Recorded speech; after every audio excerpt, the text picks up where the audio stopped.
P1 Michael Balo, PO2 Michael Balo, and PO1 Michael Alipio Balo, and PO1 Michael Tumas. Ayon sa salaysay nung Sandali lang asawa. po. I'm sorry, Senator Manny.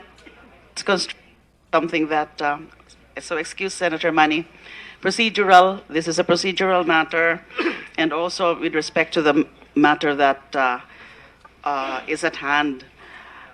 Gusto ko lang hong maniguro na yung talagang desisyon nyo ngayon na hindi na lang kayo magpapa-assist ng isang abogado ay talagang desisyon nyo.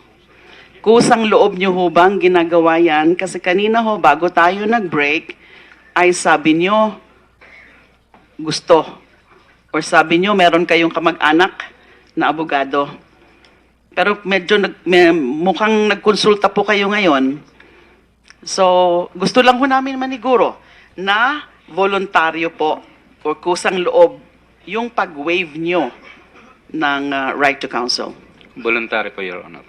Kayo po, PO2 Tomas. Voluntary, Your Honor. Okay. Please proceed. Thank you, Madam Chair. PO2 and P1, Alipio and Michael, ang salaysay nung asawa nung biktima o namatay na si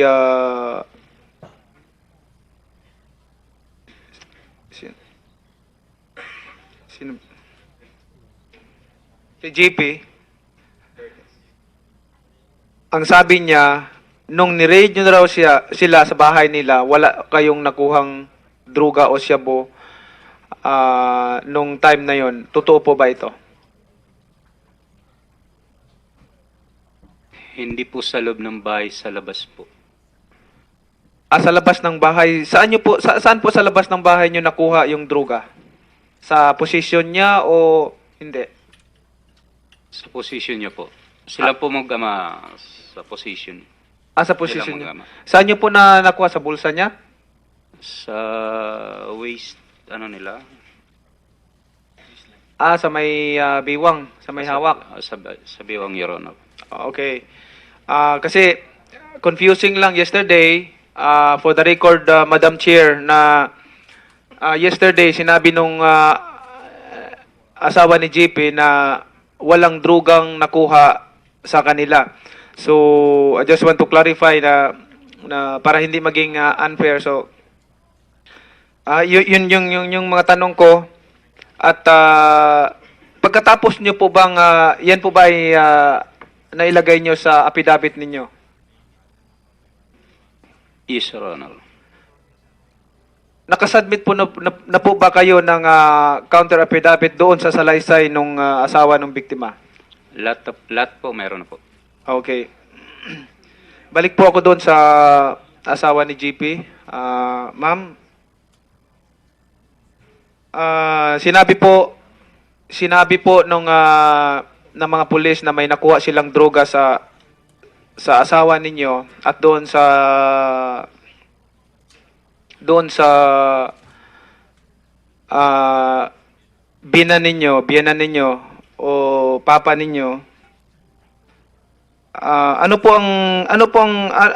Bakit niyo po nasabi kahapon na walang nakuhang droga? I'm sorry. You're questioning. Yes Okay. po, questioning to Alright. Hara. Senator Manny, again, I'm sorry for interrupting. Concerned about the situation pertaining to the two policemen. Yes, they manifested that they are waiving the right to counsel. Gusto ko pong malaman muli, nung decision po na napag-waive nyo, meron ho bang isa pang abogado? Meron kayong sinangguning abogado para bigyan kayo ng payo tungkol sa pag-waive ng right to counsel. Kanina ho kasi during the break, may mga ilan-ilan po kayong kausap. Meron ho bang abogado dun sa mga kausap nyo? I want to be very sure about this thing because we do not want to be prejudicing certain personalities here or certain resource speakers. I also want to protect your rights. Because malinaw po yan na may karapatan kayo sa abogado. Pero pwede nyo ngang i-waive. Pero malinaw din po na kapag wini-waive, ang waiver is voluntary and with the assistance also of counsel. So, yung pag-waive nyo po, meron ho ba nag-advise na abogado? Meron ho bang abogado kanina nung kausap siya?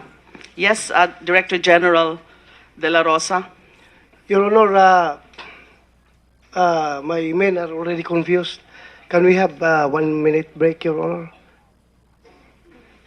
Okay, 1 minute suspension. Thank you, Your Honor.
Hearing resumed. So ano ho pinag-usapan nyo before we decide on this? Meron na ho ba kayong abogado? Your Honor, kumonsulta lang po kami ng Attorney Benedicto. Tinuro lang niya sa amin kung ano yung mga rights namin po. Sino po si Attorney Benedicto? Are you part of the PNP? Mm-hmm. So, Good morning, Your Honors. can we have your full name? For the record, Attorney Benedicto Malcontento, Your Honor. And you are I am a private practitioner, Yes, Your Honor. not part of the PNP as an institution? Not part of the PNP as an institution. May we know why you are here? We are providing free legal service, Your Honor, for the Philippine National Police, Your Honor, in a private capacity. You are a private lawyer but providing legal service to the PNP. Because we are sort of a quandary here because remember these two policemen are already charged before the prosecutor's office by the PNP. The PNP is the complainant in that case and therefore is rather questionable if he receives counsel from a lawyer who is not exactly independent from the PNP as an institution. Tama ho? If I may allow to explain, Your Honor. Yes.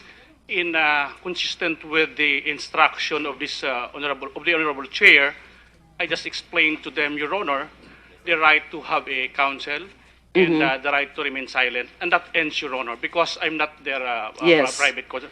My opinion as a lawyer, as an officer of the court, ended there, Your Honor. Pardon? Ended there. So in the tender of the opinion as to the right to have a counsel of their own choice and to the right to remain silent. Thank you. So naintindihan niyo po yon? Yung advice sa inyo? Yes, Your Honor. Senator Manny. Thank you, Madam Chair. Baguhin ko na lang yung tanong doon sa asawa ni JP. Yung asawa niyo po, kayo po ba nagtutulak din ng droga? Hindi po. Hindi niyo po naranasan na magbenta ng droga kahit once o Hindi po. ay hindi niyo? Alam niyo po ba na ang pagbibenta ng droga ay bawal? Alam ko po. Hindi niyo po ba sinabihan siya, yung asawa ninyo na bawal yan nung nalaman niyo na yan ang trabaho ng asawa niyo? Pinagsabihan ko po, may tendency na po din na maghihiwalay po kami about doon sa pangyayaring po na nalaman ko po. Pero yun nga po, sinabi niya po sa akin, pansamantala.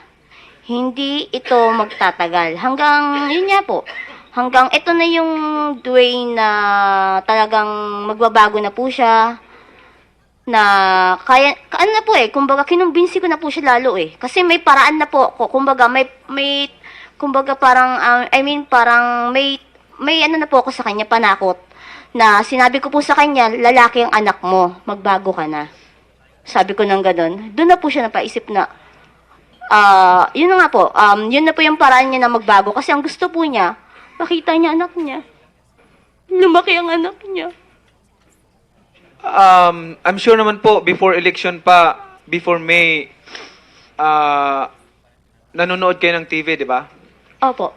Tama po ba? Opo. Okay. Alam niyo po na kung si Presidente Digong ang manalo sa eleksyon, ayaw na ayaw niya yung droga. Opo, sinabi ko na rin po sa kanya yun. Okay. Pinaliwanag ko na po. At nangyari po ito pagkatapos na po ng eleksyon. Tapos na po yung election nun. Nangyari po yun. At may bagong halal na Pangulo. Opo. Tama po ba? Opo. Okay. Hindi po ba kayo natakot na sa matinding campaign ng PNP against illegal drugs, patuloy pa rin po yung asawa ninyo nagbibinta ng droga? Natakot po. Ang ginawa ko po noon, yung time na yun, kahit 5.5 po yung tiyan ko, kasi alam ko, ramdam ko po Ito na lang yung way ko para magbago siya Nagpa-check up ako, sinabi nga sa doktor na lalaking anak ko, sabi ko, sabi ko sa kanya, magkakaroon ka ng lalaking anak. Sabi ko, kailangan mo na magbago para makita mo siya paglaki. Kasi ayoko lumaki yung mga anak mo na malalaman nila na ganyan ang trabaho mo, lalo yung isang babae ko po. Okay, anyway, may kaso naman yan. Ongoing naman yung kaso. Sabi nga nung dalawang pulis na nandito, sa salaysay nila, tiwala naman tayo sa ating mga hurado para desisyonan yung kaso ninyo. Dahil lang sa salaysay ng mga pulis, may droga silang nahuli, at ang salaysay ninyo ay walang nakuhang droga sa posisyon nila, ayon sa pagkakaalam mo, pero ayon sa pulis, may nakuha silang droga doon sa posisyon ng asawa at father-in-law ninyo. At inamin nyo rin, for the record, Madam Chair, inamin nyo rin na talagang nagtutulak ng droga ang iyong asawa at father-in-law. At yun at hindi lang nagtutulak ng droga at gumagamit pa ng droga. So, yan lang muna ang katanungan ko para sa inyo. At gusto kong tanungin din yung isa kahapon. Yung, si, ano po, tanungin ko yung si Mary Rose ba yun? Yung sa Madam Chair, yung sa, Yes, Mary Rose. Nandito rin siya. Where is Mary Rose? Mary Rose, Um, may, excuse me, Senator Manny, I'm just gonna remind her, nasa the same oath pa ho yung pagtestigo nyo ngayon with the assistance of counsel.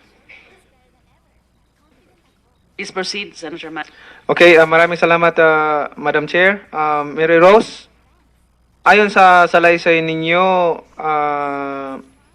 na alam ninyo na nagtutulak yung magulang ninyo ng droga. Tama po ba ito? Opo. Pagilapit lang po ng mic sa. Opo. At nung nalaman nyo, ilan po ba kayo magkakapatid? 5 po. 5. Nung nalaman nyo na nagtutulak ng droga ang magulang ninyo, alam po ba ng mga kapatid nyo ito? Opo.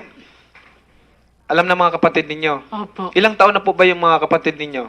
Yung sumunod po sa akin, nasa 20 na po. Tapos yung pangatlo, 18. 18. Opo, tapos yung isa po, yung pang-apat, 13. Tapos yung bunso, 7 taon. So alam na nila yung pinagbabawal na gamot, alam na nila yung droga. Hindi po nila alam yun, pero alam po nila nagbebenta sila papa nun. Okay, nung nalaman mo na nagbibinta ng droga ang mga magulang mo, hindi mo ba sinabihan na yan ay bawal? Sinabihan ko po na mabawal yan, kaso gusto na po nilang kumalas dun sa ama na hindi madaling kumalas. Kasi pag kumalas daw po sila, papatayin sila. Kasi marami silang alam. Okay, for the record, Madam Chair, tama po ba na sinabi nyo na nangyari ito bago ang Duterte administration? Opo. Tama po ba? Opo. Okay. Nung umupo si Duterte at nanalo siya sa election, hindi niyo po ba sinabihan yung magulang ninyo na itigil na yan dahil matindi ang kampanya laban sa illegal na droga? Titigil na nga po sila nun. Last na nga po yun. Hindi na nga po. Hindi na nga po sila makawala sa pagbebenta na yun kasi binabantaan na po sila eh. Na pag kumalas po sila sa grupo, baka daw po ikanta nila yung mga pulis na yun. Mary Rose, alam ba ng mga pulis na alam ng mga kapatid mo rin na magulang mo ay alam nila na ang mga magulang mo ay nagbibinta ng droga? Ano po? Alam ba ng mga pulis? Alam ba ng mga pulis na alam din ng mga kapatid mo yung mga transaksyon nila? Hindi po. Hindi Senator nila. Manny, that should be your last question. Yeah, Your time is up. Malapit na Thank po. you. Mga dalawang tanong na lang po. Okay. Yes. Gusto ko pong linawin na yung tatay mo at yung mami mo wala bang sinabi sa iyo bago sila umalis ng bahay? Meron po. Anong sinabi sa iyo? Na magre-remit na nga po sila. Last na po yung araw na yun kasi magbabalik maneho na po si Papa. Natatakot na sila. Baka mapatay sila. Okay, maraming salamat po guys. Wala na akong time. May dalawa lang po. May isang katanungan lang po ako para sa mga pulis sa PNP, Madam Chair. Last na lang. To our active na Chief PNP General De La Rosa, doon sa mga tinatawag natin ng mga surrendere nung in-announce yung mga pangalan nila. Libo-libo yun, libo-libo, ang dami, thousands na mga surrendere. Yung iba, kung hindi pa pinangalanan yung mga pangalan, ay hindi mag-surrender. Hindi mag-surrender kung hindi i-announce sa TV, i-broadcast sa TV yung mga pangalan nila. Ang tagal pa nila nag-surrender. So, ang tanong ko lang, may kaso na po ba sila? Nakasuhan po ba sila? Yung iba, Your Honor, yung ating case build up against them are still ongoing. Yung iba naman ay nakasuhan na po. Like yung isang drug lord na nag-surrender from yung number 2 from Cebu, yung si Fran Sabalones, at yung mayor ng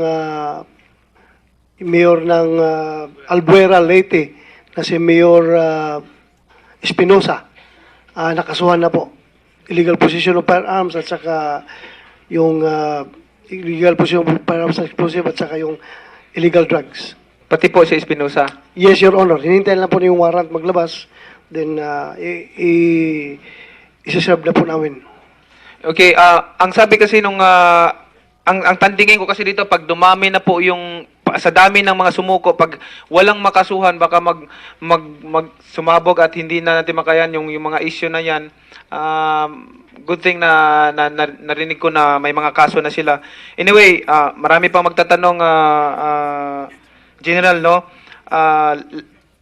Lahat ng campaign nyo about sa drugs, nandito lang kami sa likod, nakasuporta sa mabuting adhikain para sa kapayapaan ng ating bansa, para sa katahimikan na tayo mamuhay dito sa sarili nating bansa na may matiwasay at yung confident ka na mamuhay dito sa bansa natin, wala kang takot, maglakad-lakad diyan sa kalsada, na may pagkakaisa, walang krimen na nangyari. Gusto po natin 'yan na mangyari. So, suportado po namin kayo sa inyong advocacy na pagsugpo sa droga sa pinagbabawal na gamot. Maraming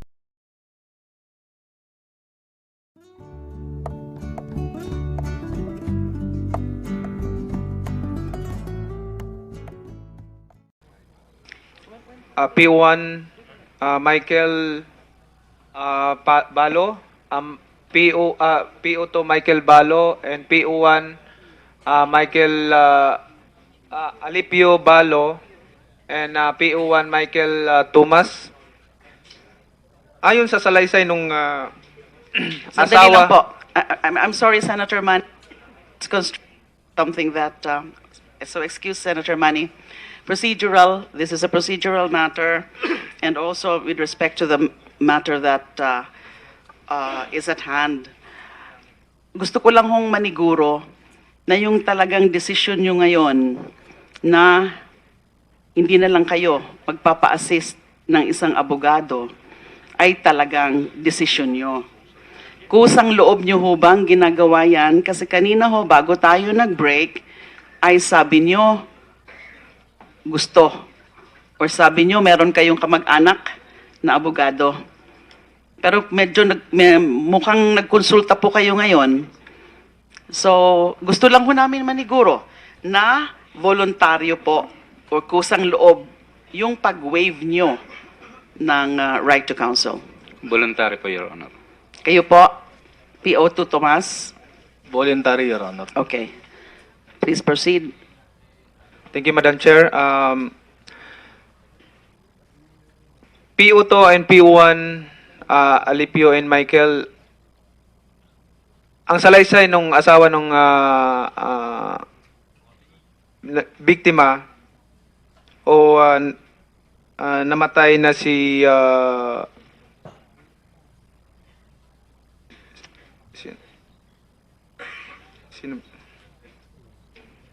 JP, ang sabi niya, nung ni-raid nyo raw sila sa bahay nila, wala kayong nakuhang droga o shabu nung time na yon. Totoo po ba ito? Hindi po sa loob ng bahay, sa labas po. Sa labas ng bahay. Saan po sa labas ng bahay nyo nakuha yung droga? sa posisyon niya o hindi? Sa posisyon niya po. Sila po mag-ama sa posisyon. Sa Sila posisyon niya. mag-ama. Saan niyo po na nakuha? Sa bulsa niya?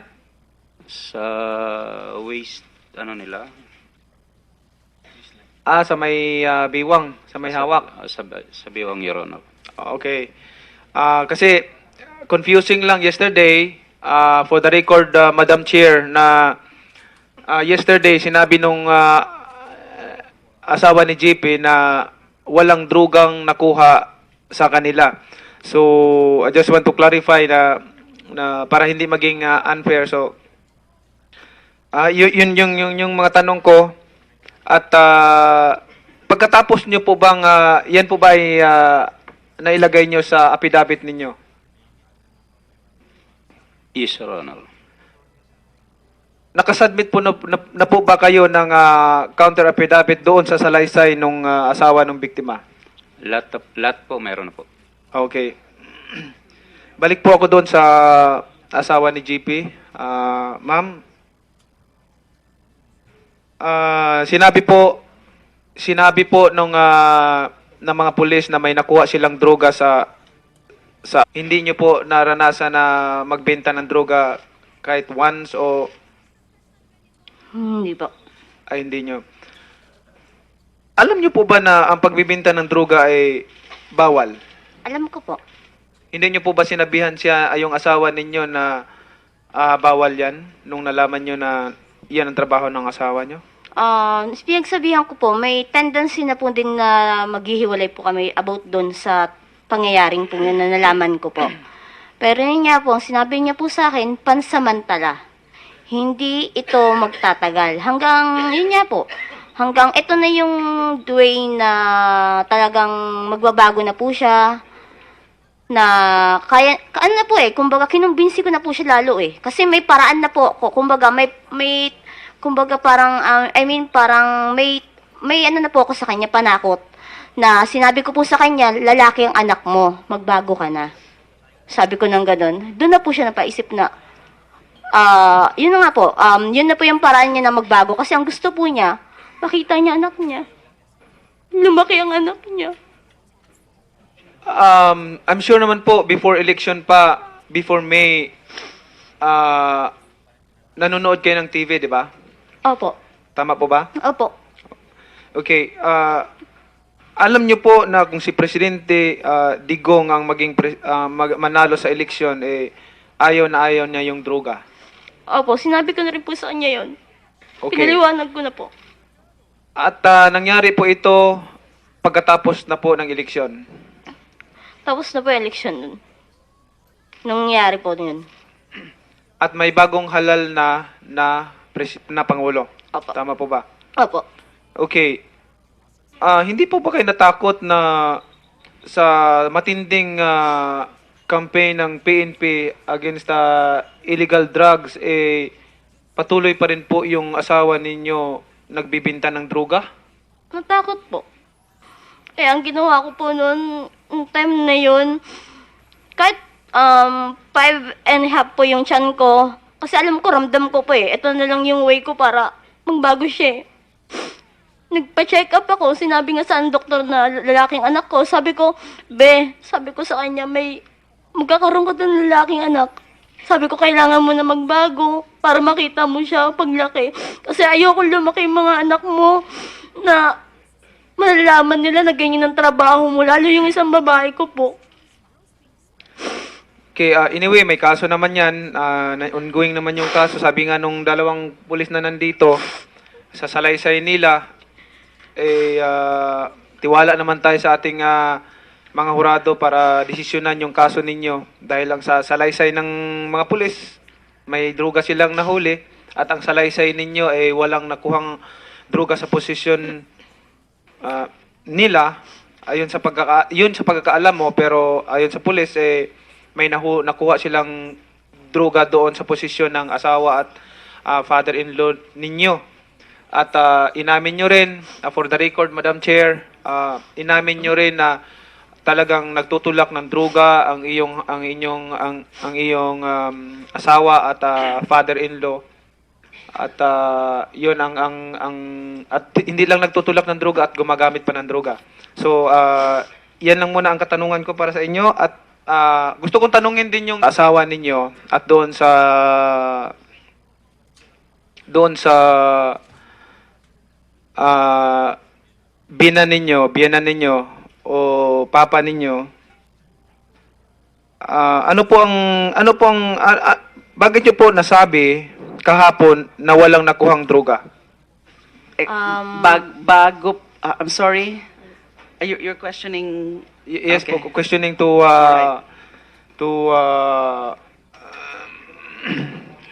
Hara. Senator Manny, again, I'm sorry for interrupting.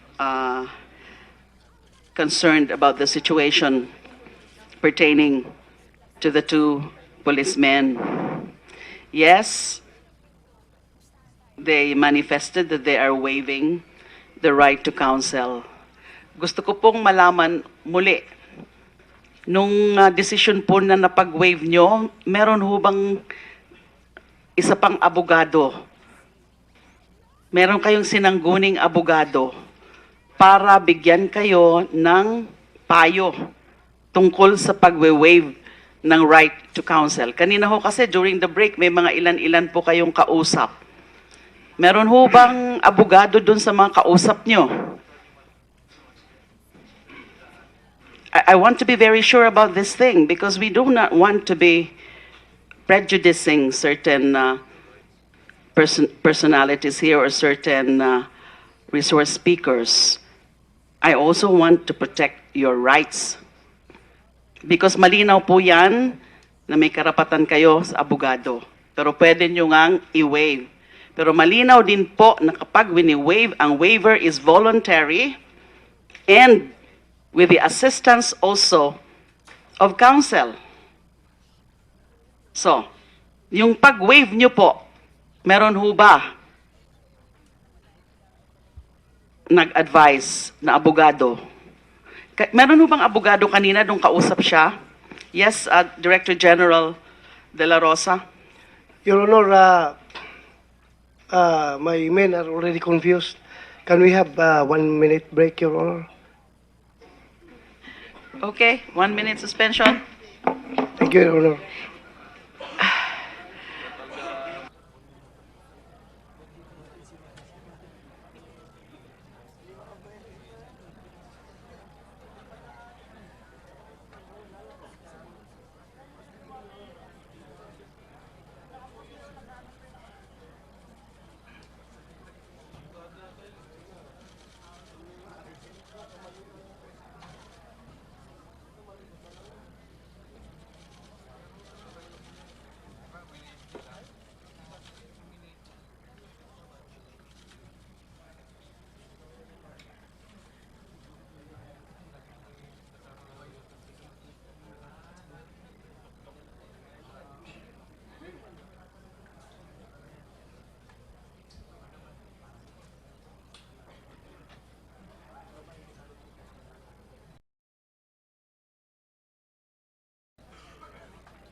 Hearing resumed. So ano ho pinag-usapan nyo before we decide on this? Meron na ho ba kayong abogado? Your Honor, kumonsulta lang po kami ng si Attorney Benedicto. Inano lang namin, tinuro lang niya sa amin kung ano yung mga rights namin po. Sino po si Attorney Benedicto? Are you part of the PNP? Mm-hmm. So, Good morning, Your Honors. can we have your full name? For the record, Attorney Benedicto Malcontento, Your Honor.